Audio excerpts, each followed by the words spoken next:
Yaqulullahu azza wa jal, illa siyam fa innahu li wa ana ajzi bihi. Taraka syahwatahu wa ta'ama wa syaraba min ajli lis-saimi farhatan, farhatun inda fitri wa farhatun inda liqa'i rabbi wa la khalufa musayim attabi inallah min rihil misk. Terjemahannya, sebenarnya puasa itu, kata Nabi SAW, puasa itu semua amal ibadahnya anak Adam sudah ditentukan kadar pahalanya. Bisa 10 sampai 700 kali lipat. Kecuali puasa, karena dia milikku dan aku akan membalas secara langsung, kata Allah, karena dia meninggalkan syahwatnya, makanannya, minumannya karena aku. Apa makna di sini teman-teman sekalian? Semua amal ibadah anak Adam, sholatnya, bakti sama orang tuanya, haji, jihadnya, sudah ditentukan kadar pahalanya 10 sampai 700 kali lipat. Artinya beda pahalanya antara orang, misal antum mau sedekah, keluar dari rumah, membawa uang, kalau di Indonesia saya bahasakan, mungkin di sini real, rupiah misalnya, kita ambil uang yang paling besar, 100 ribu, uang yang paling bersih, bahkan tidak ada leceknya sedikit pun. Kemudian kita taruh di kantong kita di sebelah kanan, niat untuk sedekahkan. Dengan uang yang sudah lecek atau sudah agak tua ditaruh kantong kiri untuk kita belanja. Ini beda pahalanya dengan orang yang uangnya tercampur. Kalau ada orang miskin yang minta, dia tinggal tarik, mau lecek, mau baru, mau tua, dikasih aja.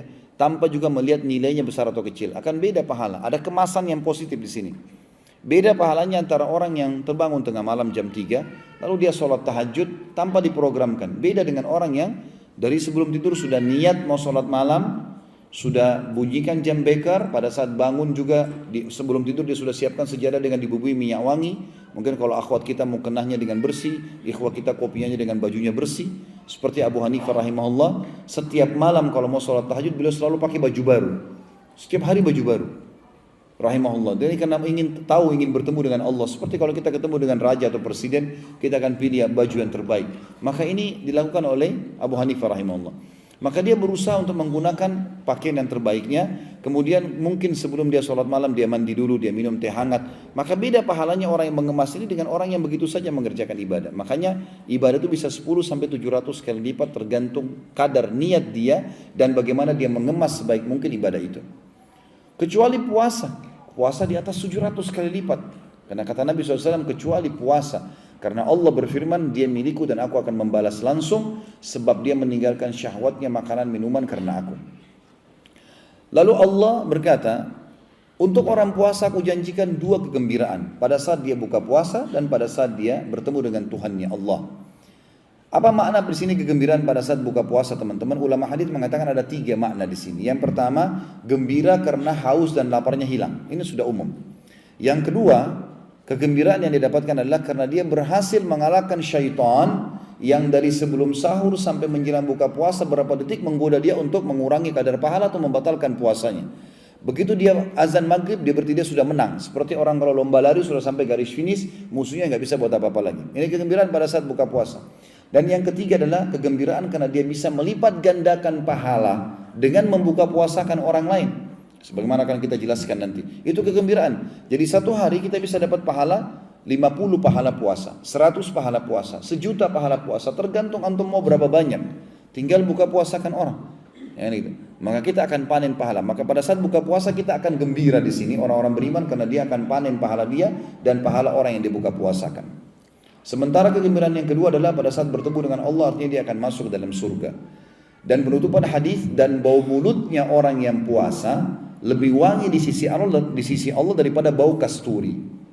Apa maknanya kalimat ini teman-teman sekalian? Tahu kasturi ya? Di sini pasti ada. Minyak kasturi biasanya mahal sekali ya, kalau yang asli itu. Tapi perlu digarisbawahi juga tidak semua orang suka baunya kalau yang buatan manusia yang ada di dunia. Lalu kenapa penggunaan kalimat kasturi di sini? Jawabannya hampir mirip dengan di surah Ar-Rahman disebutkan di surga akan ada kurma, ada anggur, ya, ada delima. Dalam surah Al-Waqiah ada pisang disebutkan. Ini kata ulama adalah hal-hal yang sama namanya dengan di dunia, tapi beda bentuk, beda aroma, beda cita rasa.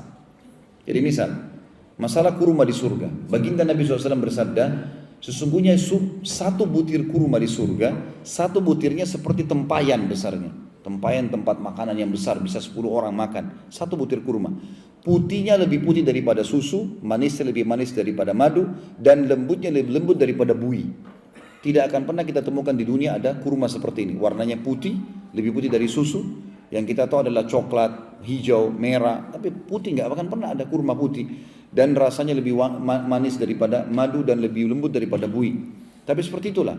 Makanya kata ulama yang disebutkan di surga adalah sama dari sisi nama dengan dunia, tapi beda dari sisi bentuk, aroma, dan cita rasa. Begitu juga dengan kasturi. Kasturi surga beda teman-teman sekalian dengan kasturi dunia. Banyak sering digunakan kalimat ini ya. Seperti misalnya, selain bau mulutnya orang yang puasa di sisi Allah lebih wangi dari bau kasturi, juga ada hadis tentang orang yang mati syahid.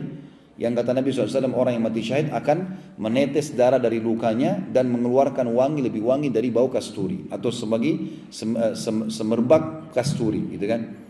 Maka kata para ulama ini adalah kasturi akhirat. Dan yang dimaksud dengan kalimat Nabi SAW, sesungguhnya bau mulutnya orang yang puasa di sisi Allah lebih wangi dari bau kasturi adalah ahli surga yang rutin puasa. Nanti kalau dia ngobrol dengan ahli surga yang lain dan di surga itu, mulutnya mengeluarkan bau kasturi yang wangi. Dan ini tidak berlaku bagi orang yang tidak puasa. Misal, ada orang meninggal tidak sempat puasa Ramadan. Mungkin kena kejahilan atau kena maksiatnya. Lalu dia masuk neraka dulu, dibersihkan dosanya, lalu dia masuk ke dalam surga. Nanti dia nggak dapat fasilitas itu. Jadi ini bukan maknanya teman-teman. Kalau kita baca dalam hadis misalnya, teman-teman baca buku, oh bau mulutnya orang yang puasa lebih wangi di sisi Allah dari bau kasturi. Bukan kita datang ke teman kita lagi puasa gini, ini cium bau mulut saya, kita tiupin ke dia. Itu bisa pingsan dia nanti. Karena pasti bau mulut kita ada, gitu kan. Jadi bukan itu yang dimaksud ya. Kalau antum lagi baca hadis ini, fahami. Ini maksudnya di akhirat nanti di surga. Kalau sudah masuk, bau mulut kita lebih wangi dari kasturi di surga nanti. Ini yang dimaksud. Orang puasa juga teman-teman sekalian kayak kita sekarang, ikuti 2 syarat mutlak yang sudah masyhur. Hadisnya saya yakin sudah sering didengar. Adalah sabda Nabi SAW, hadis Bukhari Muslim, man sama Ramadana imanan wa ihtisaban ghufira lahu ma taqaddama min dzambi. Untuk menambah ekstra yang kita bisa dapatkan lagi puasa, selain pahala yang lebih besar sampai 700 kali lipat mengalahkan ibadah-ibadah yang lain, juga kita bisa membersihkan semua dosa kita dengan puasa itu. Dan setiap hari ada pembersihan dosanya. Sebagaimana sabda Nabi SAW, siapa yang berpuasa Ramadan karena keimanan dan mengharapkan pahalanya, 2 syarat, maka dibersihkan dosa-dosanya yang lalu. Apa maknanya keimanan teman-teman sekalian? Keimanan artinya semua orang pun tidak puasa, saya tetap puasa. Enggak ada urusannya antara saya sama Allah. Itu makna keimanan. Jadi bukan puasa karena enggak enak sama teman, enggak enak sama atasan, enggak enak sama pasangan hidup, enggak enak sama lingkungan, enggak. Memang karena Allah, itu keimanan. Siapa yang berpuasa karena keimanan, yakin ini perintah Allah dan mengharapkan pahalanya, maka dibersihkan dosa-dosanya yang telah lalu. Puasa ini teman-teman harus diikutkan seluruh anggota tubuh kita puasa. Kalau tidak bisa sia-sia puasa kita. Mata harus puasa, telinga harus puasa, tangan puasa, kemaluan puasa, kaki puasa, semua puasa ini. Jadi bukan cuma perut saja dengan tenggorokan. Misal contoh sabda Nabi SAW dalam sebuah hadis sahih riwayat Bukhari, man lam yada' qawla az-zuri wal 'amala bih, falaysa lillahi hajatun fi an yada'a ta'amahu wa syarabah.